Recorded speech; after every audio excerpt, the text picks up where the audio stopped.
And here's how you get ready for a job. Oh, by the way, that job can easily be done by AI already. So all of this is happening, and that means that people are feeling this void, and they're saying, well, I don't feel ready for anything. That's because you had 12 years of training for a world that doesn't exist anymore. So what we have to do is say, all right, let's look at the world that is emerging, and let's position ourselves for that world and reskill ourselves and reposition ourselves for that world. When you were talking about that entrepreneurial apprenticeship, it sounded like a new form of education, a new form of university.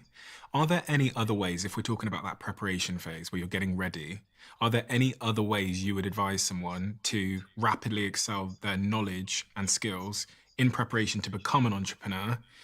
Is it books? Do I sit on ChatGPT? What worked for you? Books are great. Yeah. YouTube channels are great. I didn't have any of that. Believe it or not, even books were hard to come by when I was a teenager. You had to kind of order business books in, or you had to go to a big bookstore that had a business book section. We didn't have Amazon, and we certainly, anything like a podcast, you actually paid for cassette tapes and CDs, and they were $1,000. They were really expensive just to listen to some business content. Believe it or not, that was a thing. And all of it's for free now online. However, you can't learn to ride a bike through books and videos. You have to get on the bike. So the best thing to do is to work for someone who's building a business. And if you can't do that, become a co-founder with someone who's got more experience than you. And if you can't do that, then you need to do some small side hustles. A side hustle is an open and shut business case. So within 90 days, you're going to start something and finish something all within 90 days. You're not going to get yourself into a long-term thing. You're just going to start something, see how it goes, and it ends in 90 days. When I was a teenager, I did nightclub parties. So the nightclub party had a time where we would agree with the club that we were going to have the venue. Then we had a promotion phase. Then we ran the party, and then that was it. At the end of the night, we split the money, and that was the finish. And it all happened very quickly. And you get the learning experience, but you don't have the ongoing connection to the business. I also sold roses door to door. So on Valentine's Day, I bought a few hundred roses. We dressed up in tuxedos, and we went door to door selling Valentine's Day roses. And that probably lasted 3 weeks, from the time we came up with the idea to the time we found a supplier, bought the roses, went door to door, and made our sales, and then it was all finished at the end of Valentine's Day. So these are called side hustles, and the important point is that they're not ongoing ventures. They're just open and shut, and then you can reflect. You can then sort of see what worked, what didn't work, and then see if you want to continue after that. Something else that I don't think I've ever heard many entrepreneurs or founders talk about when they're giving advice on that preparation learning phase is the importance of writing. Yeah. Because that had a profound impact on me. The rate in which I learned was having a practice. At what stage in your journey did you write? So I made a commitment to myself when I was 24 to write a tweet every day. Okay. And I would screenshot it, then post it on Instagram. Now, this was maybe the single biggest hack in my life that I've never really talked about because of all of the downstream consequences that occurred. Downstream consequence number one, got to 1 million followers on Instagram. Wow. By posting these quotes of ideas that I had every day. So every day at 7 p.m, my girlfriend knew at the time, she goes, he's going to go off for an hour and think of something to say. Downstream consequence number two is it taught me how to communicate ideas in a concise, high impact way and kind of what people respond to. And I'd say number three is it generally meant that if I went through my day and something had happened, it gave me a moment to condense that down into wisdom. Into a little piece of wisdom. A piece of truth. So that day, I learned something. And without that practice, those learnings kind of would have passed you by. So what you're describing is actually beyond just writing, it's publishing. And publishing means to make public, to put something into the public domain. So yeah, there's journaling, which you keep private, but then there's making something public. And when you do this, you have to think about how would this be of value to others? So you're thinking, entrepreneurs have to be thinking about how would this be of value to others? You're putting it into the public domain, so you're getting feedback as to whether this is a good idea or a bad idea or an okay idea. Publishing doesn't have to be tweeting. It doesn't have to be writing a book. Publishing is video, audio. It can be long-form content. It can be short content. You could do shorts. You could do tweets, right? All of that is publishing. The essence of publishing is that you're taking your ideas and sharing it publicly, putting it in the public domain. That is a very rapid way to get started. Interesting fact on this, that out of the billion people who use LinkedIn, only 3% are publishing regularly and less than 1% publish weekly.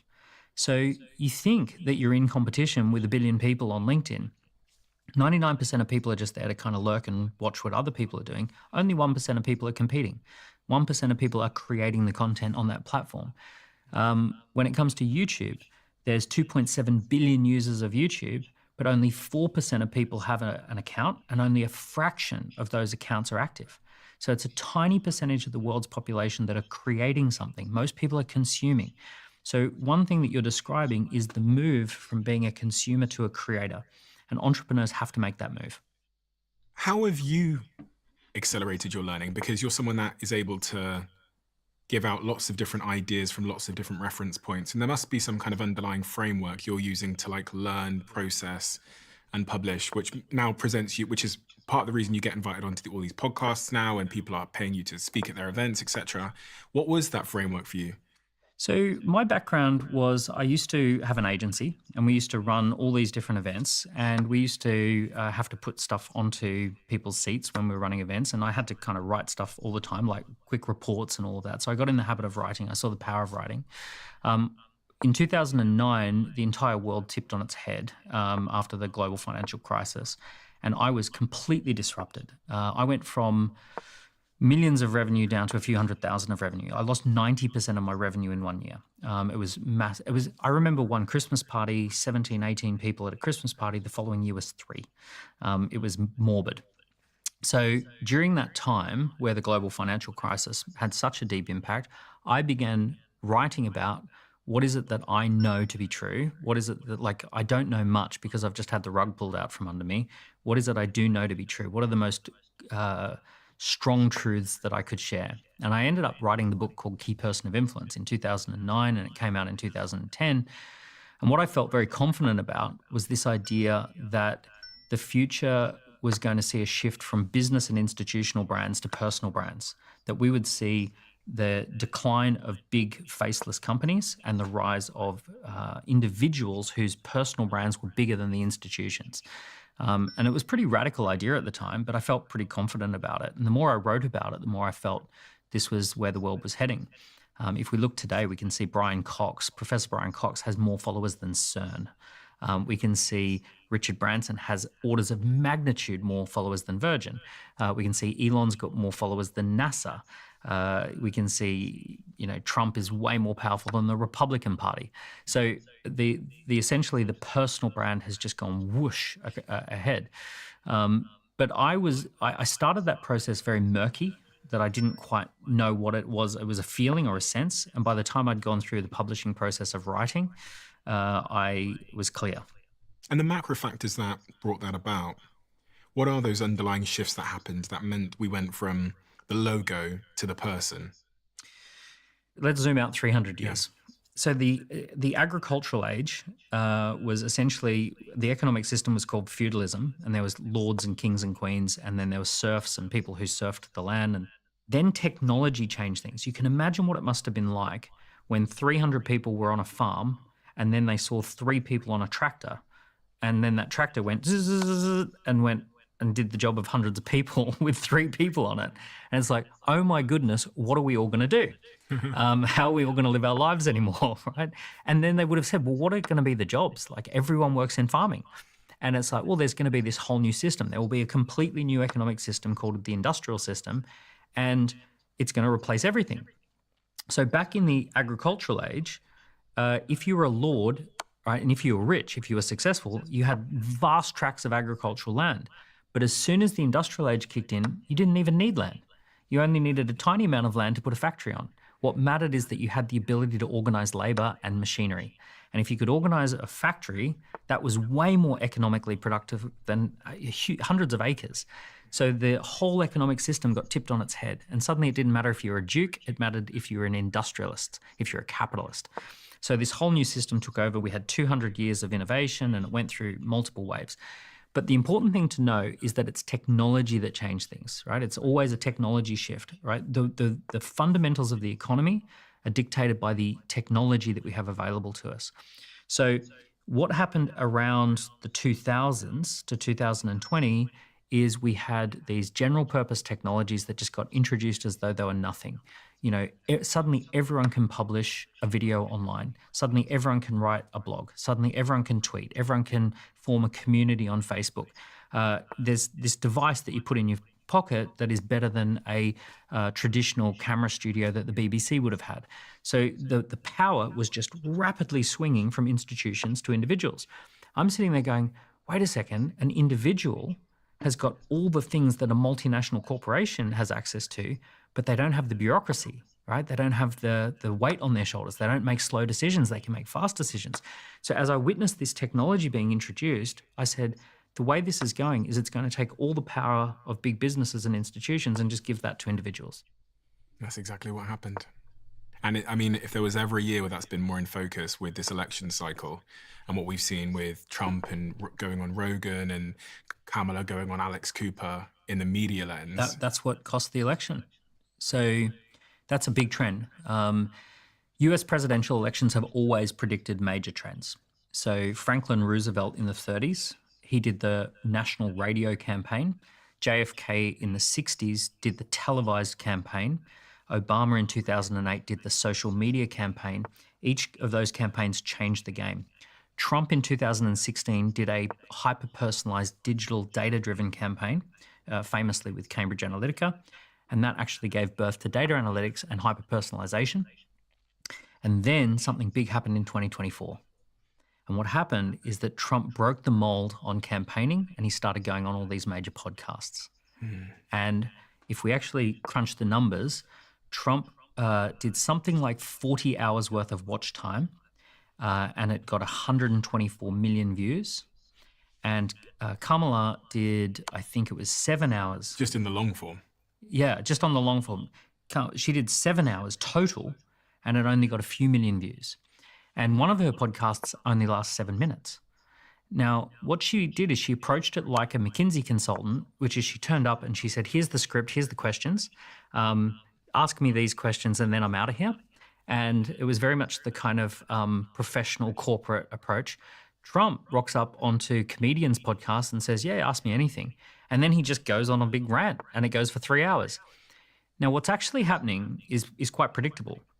In a world of short videos and in a world of AI and in a world of confusion and disruption and where everyone's throwing punches at each other saying, you're misinformation. You've seen some of this, right, going on, right? Misinformation. What's actually going on is that people say, hey, enough's enough. I want to see a long-form piece of content and make my own mind up. I don't want anyone to tell me what's misinformation. I'm smart enough. I want to see if this Trump guy is a crazy guy. I want to be able to see him, for 2 or 3 hours and I'll make my own mind up on that because everyone's saying so many different things and I know that there's all this confusion. I want the long form piece of content.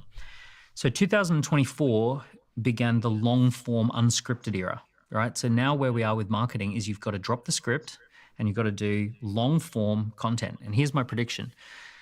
The prediction is we're going to see the biggest CEOs in the world clamoring to get onto this podcast and other podcasts like it. They're all going to be wanting desperately to build their personal brand because they know that the long form unscripted podcast is the only way to hire talented people, the only way to get loyal customers, the only way to keep investors happy. It's going to be the key to the entire shooting match is that the CEO of a big company has to become human and they have to be unscripted. And what advice would you give them? Because you consult for a lot of people. They come to you for advice, whether it's the biggest influencers of the world or CEOs. If you were giving them advice on how to achieve that goal, what would you say? Well, I mostly talk to entrepreneurs and I mostly care about entrepreneurs. And the advice I give to entrepreneurs is work your way up the podcast pyramid. So there's literally thousands and thousands of podcasts that get a few thousand views. Just go on those. Go on lots of them. If you do a good job, you'll eventually be invited onto a slightly bigger one and you'll eventually be invited onto a slightly bigger one again. And there's this pyramid of, there's a few podcasts as big as yours, but there's thousands of podcasts in every single niche and vertical where anyone can go on and, talk about who they are and what they do. So for any entrepreneur, my challenge to them, the ones that I'm working with, is an absolute minimum. I want them to create 10 to 20 hours of watch time in the year ahead. So I want people to go on 10 podcasts that last for 2 hours or 1 to 2 hours, and I want them talking through their business story, their origin, their mission, their vision, how they got started, the types of people they employ, the types of customer problems they solve, the outcomes they deliver, all of that, put it all into a podcast, get good at that format. You publish in lots of ways, right? You publish written form, you publish in video. Is there anything at all if there was one single thing that's helped you become better at speaking or communicating ideas, and you can't say, no, I'll take away the restraints, what would you say it is? Frameworks. Frameworks. What does that mean? So you need communication frameworks. So if I'm introducing myself to someone, I use something called name, same, fame, aim, and a game. So we can break that down. Please. What is my name and my business name? What is it that I'm the same as that you already understand? Okay, let's pause there. Why does that matter? When people are storing information, they need to open a folder, and they want to open a folder that's very easy to label. So they don't want to open a folder that says, like, I'm an energetic healer that works with transmutational objects that transcend time, space, and blah, blah, blah. They want to go, oh, you're a life coach. Okay, great, I understand that. Or you're a vet. Okay, cool. You're a consultant. You're a software company. Got it. So it's like just the most basic thing that I can then hang everything on that because I already understand it. So name, same. Fame. So fame is like what makes you interesting, what makes you fascinating, what big brands have you worked with, what interesting projects have you landed. So anything that would make you stand out, any big numbers, any awards, any big names, any of that would be your fame. So name, same, fame. Aim, what are you working on in the next 90 days? And then game, what is your bigger vision? What do you want to achieve in the next 3 to 6 years? I think a lot of people aren't even clear on that. A lot of people aren't, and that's why the framework's powerful, because it forces you to get clear on it. If you then get clear on it, you can introduce yourself with power and authority. You can do the beginning of a podcast. You can be on a stage, just introducing yourself at a networking function. Believe it or not, you can cram all of that into 30 seconds. And so going back to this point of preparation, right? So one of the big things that is going to give me a significant competitive advantage if I'm building a business is personal branding. What else do you think someone like me at the start of my career needs to understand about the game of personal branding? Are there any particular platforms I should be aiming at, a particular upload cadence, a particular type of content? Here's what you need to know. You need to know that humans have a limited ability to remember names and faces. They only have a small number of slots in their brain for who they remember. And the number is about 1,500 in total. And it's about 150 that you can kind of remember well. And these are called Dunbar's numbers. And Dunbar's numbers basically said you've got a few slots for your family and then some more slots for friends. Then you've got your acquaintances, right out to 1,500 people that you can easily put a name and a face to. In order for you to be successful, you've got to get into people's head. They have to kind of know who you are. In order to do that, they have to spend time with you. They have to have repetition with you, and they have to see you in multiple contexts. So the research says 7, 11, 4. 7 hours, 11 interactions on 4 platforms. In order for you to remember me. Okay, right? Total. Okay. So, for example, you and I, we've now connected a few times. So we have probably clocked up maybe 7 hours together. Now, what that means is that if I bumped into you at a conference, even if I was on one side of the room and you're on the other side of the room, you'd say, oh, there's Daniel. Your brain would immediately go, oh, there's Daniel. I'll walk over, I'll say hello, because we've spent enough time together. Now, there's this phenomenon called parasocial relationships. Parasocial relationships are basically one-sided relationships. It's how we feel towards famous people. So we think that we know George Clooney. We think that we know Angelina Jolie. We don't. It's a parasocial relationship. That person, we've spent time with them through their movies, through their media appearances, and therefore, because they've clocked up 7, 11, 4 with us, we then feel that we know them. Is this making sense? Makes perfect sense. Yeah. So what we have to do is build parasocial relationships at scale. So what we have to do is put out enough stuff where anyone can spend 7 hours, 11 interactions on 4 platforms. So when I work with entrepreneurs, here's one of the questions I always ask. I say, if I was to block out tomorrow and I'm going to take all day to watch, read, or listen to everything that you've got available online, and I'm looking for things that are on message that tell me about who you are, who you serve, what it is that you do. Can I spend all day going through your online environment and just fill the entire day? And most people say no. And then occasionally some people say yes, and they say, yeah, actually you can. I've been on a few podcasts. I've got an audiobook that I released. I've got some videos on YouTube. I've got some posts on LinkedIn. You could go through all of that. Those are the ones that are scaling really fast because they've put in the work to be scalable. They can build a parasocial relationship like that. And if we drill down into the art of building a parasocial relationship, because it's funny, at the start of the conversation, you said that these are the new rules in business and the world because of these macro changes. But at some point, the new rules become the old rules again when everyone listens to this podcast. And you kind of see it at the moment on LinkedIn. LinkedIn is a long stream of professional personal brand builders, whereas 5 years ago, it wasn't the case. But the numbers are still only 1% of people are doing it. 99% of people aren't posting weekly. So we're still early. We're still way early. But is there a framework for creating some kind of differentiation amongst a noisy crowd? Yes. So the differentiation. So a lot of people ask me about differentiation. So let's talk about what makes you different. And to talk about this, let's go through a scenario. And the scenario is that you're walking down the street and you're walking down Oxford Street and it's thousands of people, really busy street. And as you're walking down, your brain has this limbic system that just deletes people. So you just kind of see people as blobs, not to hit, and you just kind of walk. And if I stop you at the end of the street and I say, how many people do you remember seeing? You'll go, none. I don't remember seeing anyone in particular. If I said, describe some of the people, what they were wearing, I can't remember anything. So your brain is extremely good at deleting messages. And this is what's happening in our marketplaces. People just delete everything. Here's what doesn't get deleted. So there's 5 things that will not be deleted by the brain.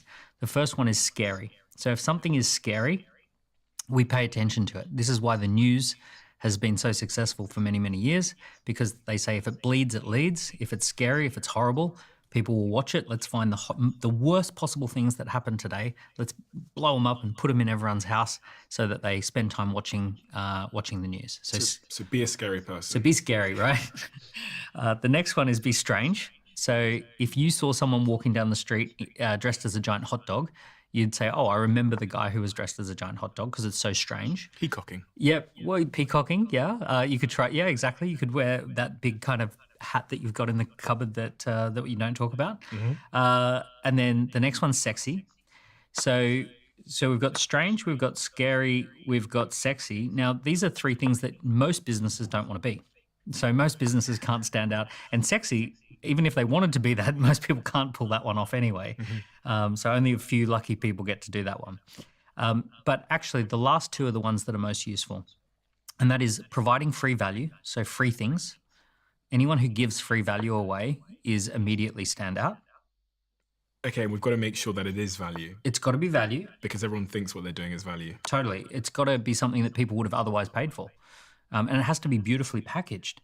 So if I hand you a piece of jewelry in a plastic bag, you're going to think, oh, it's fake or it's, stolen or it's, not real or something like that. It's cheap, right? If I hand it to you in a beautiful box and it's beautifully wrapped, you're going to say, oh, that's a very thoughtful gift. So it's the way that it's packaged and it's also, that it's actually something that people would otherwise pay for.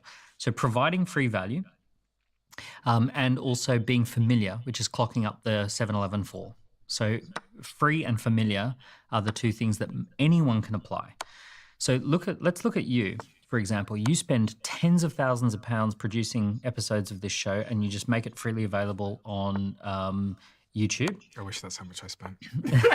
Well, each show, right? So you're putting all this energy and effort in and you're putting high production value. You're going to the expense of getting all these great guests. All of this stuff's going on and then you're making it free for so many people. You're including people in conversations that they normally wouldn't have access to. So you have clocked up enormous amounts of standout value for people because you've been consistent. So 7-Eleven 4, people have spent 7 hours, 11 interactions, 4 locations with you. And also you've done free value. So you've given a lot for free. So essentially those are the 2 and you're also strange. So, Thank you. so with those three things, you've been able to succeed massively. We do have scary conversations as well. I have to be honest. We did the nuclear bomb conversation. And happy, sexy millionaire. So you've got that as well. Yeah, sexy as well. Thank you so much for that, Daniel. You've got Appreciate all that. 5 going on. But when you were saying this, I was actually thinking of this as a marketing framework for brands as well. I was thinking of that kid that I met in the promenade in Cape Town with the couple. And I was thinking if they were starting out with an idea today in a very saturated environment like Oxford Street in London, pulling in on some of these actually gives you such an unfair advantage to get going. And I know this myself because when I was 18, one of the things that I realized in hindsight was working for me was I looked a bit strange. I had this big, which some people will find photos of, this big hat that I used to wear, and I would wear it everywhere. I wore it because my hair was shit. Interesting. But it became this distinctive thing that at conferences, at events, on my LinkedIn, it became part of my brand. That's why I interjected with the word peacocking, because looking slightly different in some way does actually... It does work. Yeah, it cuts through the noise.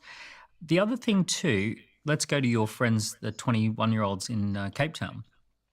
One of the first things we can do for free is we can productize what's called the demo and the customer needs analysis. Right. So let's get really tactical here. When it comes to what most people do to launch a business, they make a real focus on the supply of what they do. So if let's say they want to do a drinks business, they're going to talk to bottling companies and they're going to talk to, how much do I have to spend buying the fruit to put in the tea and do all that sort of stuff. They're thinking about the supply of what they do. If they're going to launch a consulting company, they're thinking about, do I have the right MBA qualifications? And all of this stuff is the supply side of what they do. What we want to do when we launch anything is we want to test the demand of what we do. So testing demand, the best way to do this is, or one of the best ways to do this, is to productize the demo and a customer needs analysis. Mm-hmm. So that is where we go around and we sell a presentation that might be 15 minutes to an hour, where we present what it is that we can do and how it works and the principles of how it works. And then we collect enough data to identify whether you've got the need for that product. So it's called a customer needs analysis. So the demo and the customer needs analysis, you can package that up so it feels like a product. It feels like something free of value. So give me an example then, using, I'm going to launch a new coffee. Yeah. And it's the point of difference with my coffee is it is going to be good for your libido. Fantastic. So let's imagine that we're going to sell that through retailers. Yeah. And the real customer is not the end user, it's the retailer who's going to stock it. So what I would do is I would say, we've got a new coffee brand coming and it's all about coffee for libido boosting. And what we want to do is we want to present to you the data, the research as to how this coffee works and why it works and all of that sort of stuff. We want to show you the branding. We want to show you what this is going to look like. And then also what we want to do is set up a customer needs analysis where we collect the data from several of your locations to find out in advance whether people would sample this product, whether they'd buy this product, how much they'd spend. So we will, at our expense, do the clipboarding, or we'll do the waitlist campaign, or we will collect the data through a coming soon promotion. So essentially what we're going to do is we're going to present the data and we're going to do the customer needs analysis, or present the demo, the customer needs analysis, and that's all going to be packaged up as our first thing. Now, mind you, we may have no coffee at this point. We may actually have no physical product, but big retailers, they move slow anyway. Even if you had product, they wouldn't buy it today. So they're going to say, oh, that's fantastic. That's what we'd like to do. We want to collect the data and we want to see the demo and see the research. So by packaging that up as a first step, you're actually providing initial value. Do you know one of the things that I don't think I've ever talked about that I think entrepreneurs and people that are founding companies should really consider is, if you're thinking about, let's say, writing a book, instead of writing the book and then hoping it does well, what you should do is you should take the book idea you have and then run it as a Facebook ad, run 100 different titles. And when people click on that Facebook ad, they hit a waiting list. Yes. Now, in that whole process, what you've just done there is you've figured out the exact percentage of people that will click on 100 different ideas. So for my upcoming book, one of the things that I did, and some people listening to this now would have seen the ads, is I ran 70 book titles. Beautiful. So 70 books like this would have popped up in your feed, and people have clicked on them and they've said, I would like that book. They put their email address in or something like that. And now I have this data and I can tell off the top of my head Which is the most successful? 15% of people clicked a certain one, and the worst performing one was clicked by 0.3% of people. And I could have written a book about that 0.3, and my maths isn't exceptional, but the variance between a 0.3% conversion and a 15% conversion is like, what is that, 1,500% or something crazy? And it was cost me 200 quid to run the test. Yeah, that's the beauty of Facebook ads. You know, you can do I mean, at any given time, we've got hundreds of different variations of ads running, and it's like, you know, it's basically the Hunger Games for which ad performs better. And people don't do this sort of stuff. And this is how professionals like yourself launch businesses.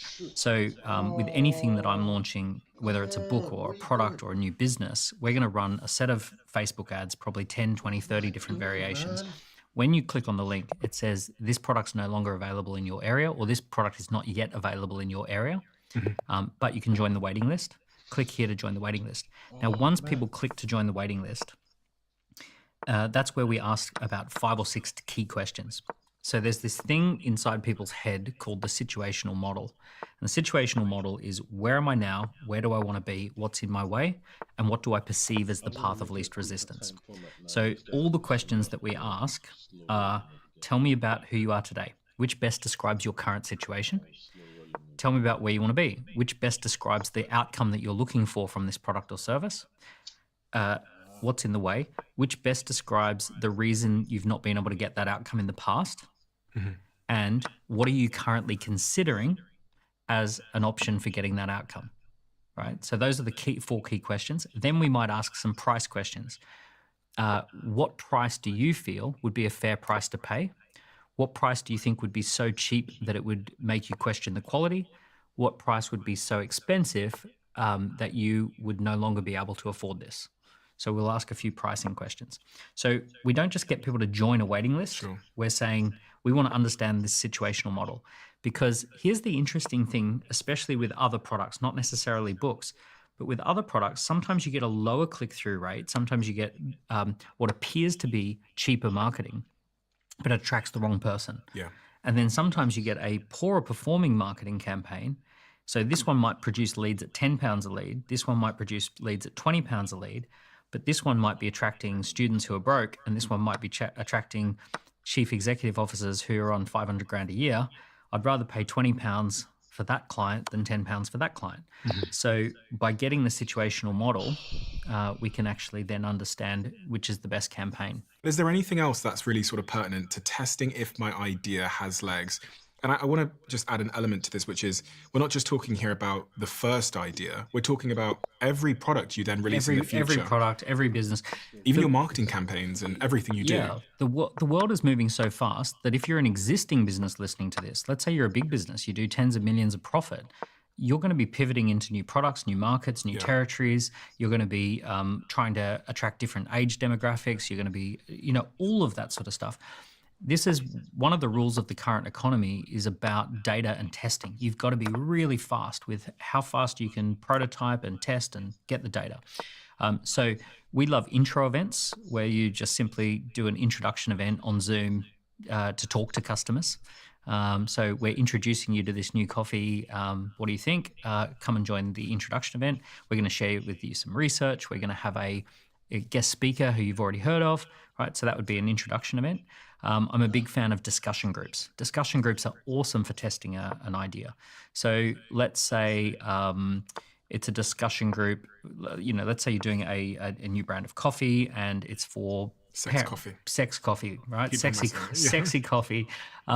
So yeah, we're going to do the sexy coffee discussion group, right? And it's basically, we're launching a new product, and it's all about bringing sexy back to coffee. And if you love having coffee and you want to be part of this new brand that we're launching, join the discussion group. Discussion groups are pretty wild. So I'll give you 2 examples of discussion groups. One of our clients, Gabriella Rosa, she ran a clinic. And it was a fertility clinic, and it was about natural fertility breakthroughs.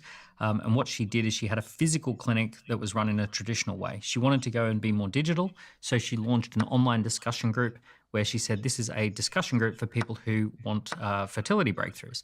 23,000 people joined the discussion group.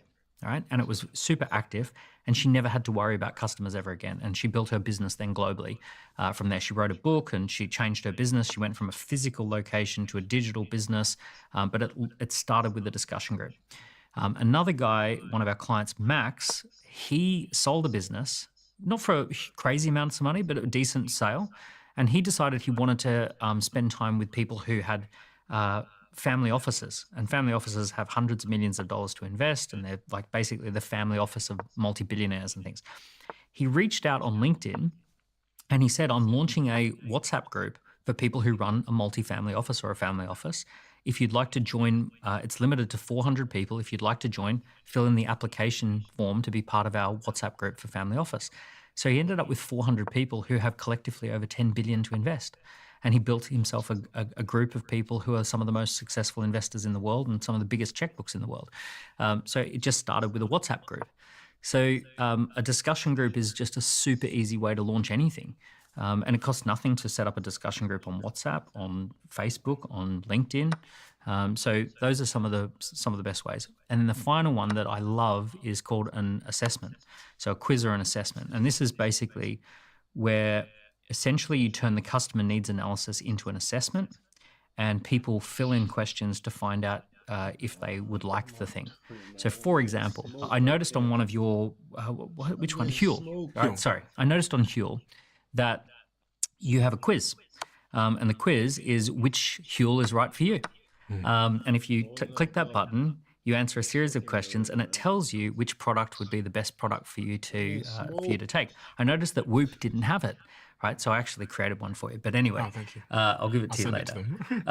But basically, if you wanted to launch a product like Whoop, you might do an assessment, which is how well do you know your health and fitness? You know, are you tracking your sleep? Are you doing this? Are you doing that? So by launching the assessment first, while you've got the product in development, you could get 10,000 people who've filled in the assessment. Now, if they've come up with a score that is like, oh, I only know my health and fitness 22%, I need to get that up to over 80%. I need a product that helps me to do that.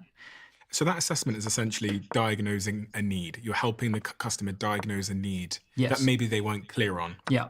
So this is customer needs analysis. Smart businesses often sell the needs analysis before they sell the product, especially with anything that's especially anything that is complex. But it goes beyond that, because most customers now feel a sense of clutter in their lives. We've gone from feeling 100 years ago, we felt that we had lots and lots of things that we wanted or needed, and we had unmet needs. Most people feel the opposite today. We feel that we have too many books and we haven't read them. We have too much entertainment. We haven't watched it. We have too many clothes and they're cluttering up our wardrobes. Our houses are full of stuff. So people feel such clutter that they only want things that are hyper-personalized to the thing they actually need, because otherwise they feel, that it's going to be another thing that they're not using. So by selling a customer needs analysis, when people see that it's a perfect fit, then they want to buy. In my last book, The Diary of a CEO 33 Laws, I talk about the idea that friction can create value. And I give examples of where someone has added friction to the customer process and it's resulted in more people buying. And one of the studies I talk about is where they took two groups of people. They exposed one of them to a survey in order to enter a discussion group, right? So they had to go through this survey process to get in. And they let the second group straight into the discussion group. And then they asked both groups to rate how valuable and enjoyable they found the discussion group to be. Now, the group that had to go through a survey to get in reported that the discussion group was like really interesting, et cetera, et cetera. And the group that had been let straight in reported that it was boring. And it was an intentionally boring group. So they made an intentionally boring group. But just because you made someone go through a process to get in, people reported that it was more valuable than otherwise, which says something about our psychology. Well, friction does create value. Demand and supply tension is the ultimate test of value. It's horrible to say, and I hate this being true, but there is no such thing as objective value. Nothing is objectively valuable. Everything is subjective. Why is a Bitcoin worth what a Bitcoin is? Because there's more buyers than sellers. There's demand and supply tension. Why is water free? Because it's freely available. There's no friction. Why do we never stop and think about how incredible it is that we have Google Maps? And we go oh my goodness, someone spent $1 billion sending satellites up so that I can have maps on my phone for free. Like, no one's weeping tears of joy for Google Maps, and we should be, because someone spent $1 billion on our behalf, so we've got free maps on our phone, but there's no friction around it. Now, if they suddenly said we're taking it away, we'd hit the roof. Yeah. And if they said it's $10 a month, we'd pay $10 a month. So friction creates value. Demand and supply tension creates value. Now, the very difficult thing that we have in the world right now is that in a digital environment, there's no natural tension, right? So 100 million people can watch a video in a week, and it transcends time, space, wear and tear. There's no barriers. There's nothing that stops it. The money accumulates around those tension points. So the successful businesses, they know how to use the digital environment to drive up demand and manufacture desire and manufacture demand. And then they have choke points in their business, or tension points in their business, where demand and supply tension is rife. And those are the places where they monetize. Something that's really interesting about monetization that's happening at the moment is that all the money is moving up to the top 10%, right? So as we go through this big transition, the affluence is all up in the top 10%. So we did some research into this. The top 1% of people in your audience, in everyone's audience, whether you're a LinkedIn account or whether you've got millions of followers, top 1% have got a total of 15% of the budget available to spend. The next 9% have got 45% of the budget available to spend. So in the top 10%, there is 60% of the available budget. And then the bottom 90% collectively have 40%. So what happens is that the new business model that's emerging is that you give free value to the bottom 90% and you don't ask anything in return, but you monetize the top 10%. And you find things that are very special, very rare, special experiences, special products, limited editions, communities, special access. The top 10% have got all the money. So you just give free value to 90% of people, and you only create products and services for the top 10%. That's very much a new business model at the moment. And the 90% are driving your content, your business, your product to the top 10% through their engagement, their sharing, etc. Well, it's a fractal. It doesn't matter what you do. The top 1% will, even if you only did something for billionaires, the top 1% of billionaires have got 15% of the total budget, and the bottom 90% of billionaires have actually only got 40% of the budget. If you take the Forbes list, those numbers still apply. The key is that what you want to do is the opposite. You don't want to get dragged down into the 90%, because the 90% are the noisiest. They're the loudest. So if you ask everyone, how much should I charge? The average answer is going to be $500. But if you ask the top 1%, how much should I charge? The average answer is going to be $15,000 to $20,000. So you have to be very, very careful not to create a product that gets dragged down towards the 90%, because the 90% don't have the budget to pay the top money. You're far better off having a way of segmenting that top 10% so that you can actually pick up the signal from them and not the noise from everybody else. Are there any other frameworks that you would use in that early stage where you're trying to figure out if your idea has traction, or even from a sort of motivation psychology perspective, if it's worth pursuing this thing for the next 10 years of your life? Because we talk a lot about, okay, someone's clicked on it, there's demand and interest, but the journey of an entrepreneur is an emotional one. And as you often say, you go through hell and high water, ups and downs as an entrepreneur. So there's an element of this which is like figuring out what you want to commit your life to. Well, we call this the entrepreneur sweet spot. And the entrepreneur sweet spot is a Venn diagram, and you're trying to balance between your passion, the problem and the value of the problem that you solve, and how much people are willing to pay for that. So passion, problem, payment. So ultimately, things that we're highly passionate about, that's great, but that only ticks one box. And if you're passionate about something, but you're not solving a problem for others and they're not willing to pay you for it, you're going to feel very unrewarded. You're going to feel disconnected. Maybe you feel even unethical about that. A lot of people in corporate jobs, they solve a problem and they get paid well, but they're not passionate about it. And what they tend to do is throw the baby out with the bathwater, and they go and pursue being a yoga instructor from being a corporate lawyer, and then they wonder why they got no money, because they just kind of threw away the thing that they're very good at and the thing that they get paid for and just exchanged it. So what we have to do is actually try and capture all three by making some compromises. And the compromises are, I'm not going to go to the thing that is the extreme of passion, and I'm not going to go to the thing that's the extreme of financial rewards. I'm not going to go to the extreme of my intellectual property and my problem-solving abilities. I'm going to find something that is in the middle that ticks all of those boxes. So I'm getting a good blend.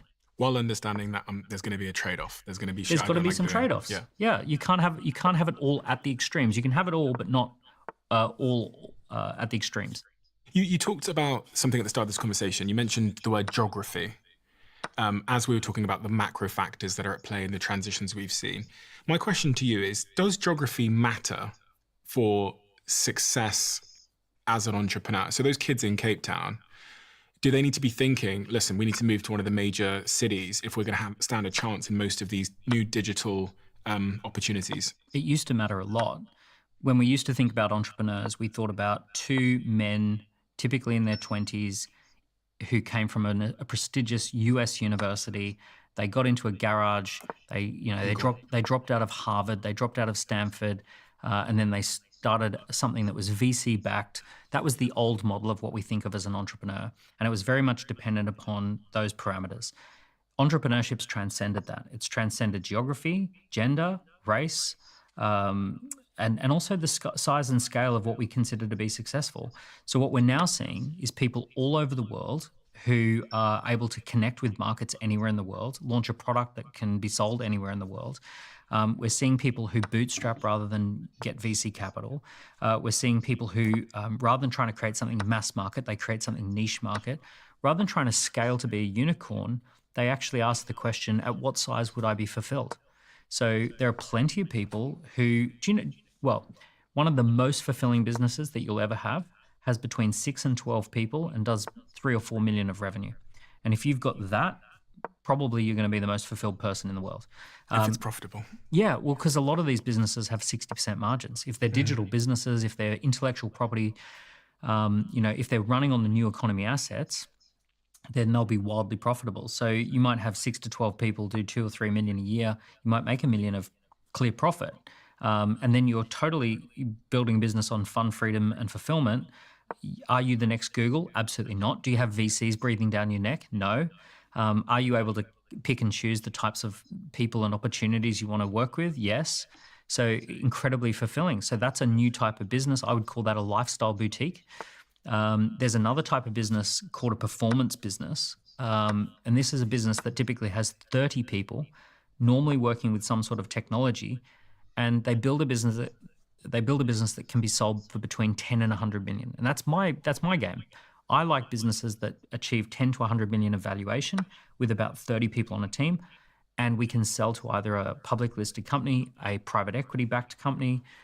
We can exit to any of those kind of companies, but we don't have to be the next Google, and we also don't have to split the exit with a VC. Why do you say that when you also just said that the most fun and fulfilling businesses are actually those small ones with a small group of people? In order to go to that next level, you have to be a business geek. So anyone can build a 6 to 12 person business, and at that point, all you have to geek out on is the topic of interest to the customer. So if your customer loves yoga, you're just talking about yoga all the time. Or if your customer loves photography, you're talking about photography. And you don't have to be a business geek at that point. When you've got a team of about 30 to 100, you have to be totally into the product, the intellectual property of what you do, but you also have to geek out on technology, and you also have to geek out on business. So not everyone is built for that. You have to really love your acronyms. You need to go to market strategy, or, lifetime value of a client. Okay, what's the LTV? What's the GTM? So you kind of got to be into all of those things quite naturally. You naturally want to read business books. So you're not going to enjoy that if you hate business or if you hate technology, because those businesses tend to be about business strategy and tech. These ones are about intellectual property, media, and data. Got you. Do you think you would be happier if you were less ambitious? My happiness levels are really high. I walk around feeling like I'm super lucky to do what I do, and it's total privilege.